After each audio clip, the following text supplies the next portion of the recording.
Hello guys, তো আমি চলে আসছি আমাদের বাড়ির পাশে একটা জায়গা। তো জায়গাটা দেখো কি সুন্দর, ওদিকে একটা রাস্তা গেছে বয়ে। আর আমি ভাবতে পারি না যে আমাদের পাশের বাড়ির পাশে এত সুন্দর জায়গা আছে। তো আজকে আসলাম, মেয়ের গানের সুর আছে, সেজন্যই আজকে জায়গাটা দেখলাম। এত কাছে তাও আসিনি, আমি বহুত মিস করতেছি যে এতদিন কেন আগে আসিনি। তো ওইদিকে আমার মেয়ে, ওরা হচ্ছে মেকআপ করতেছে ওখানে। তো আমি আসলাম এদিকে একটু তোমাদেরকে চারপাশটা একটু দেখানোর জন্য।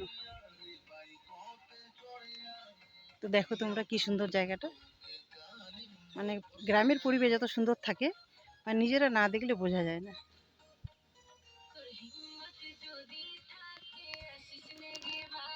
সব থেকে আমাদের গ্রামে বেশি শান্তি এবং সুখ পাওয়া যায় ঘুরতে আসলে।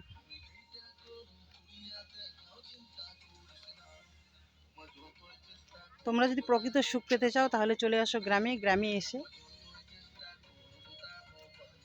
সুখ শান্তি নিয়ে যাও। মানে এটা একটা, মানে কি বলা চলে, মানে পাহাড়ই বলা চলে, পাহাড়ের মতনই লাগছে দেখো। তো কার কার ভালো লাগে আমাদের গ্রাম, তোমরা চলে আসো আর আমাদের গ্রাম ঘুরে যাও। আর এই বাচ্চাগুলো সাইকেল চালাচ্ছে সবাই। তো বন্ধুরা, তোমরাও চলে আসো আর আমাদের গ্রাম দেখে যাও, খুব সুন্দর গ্রাম। টাটা।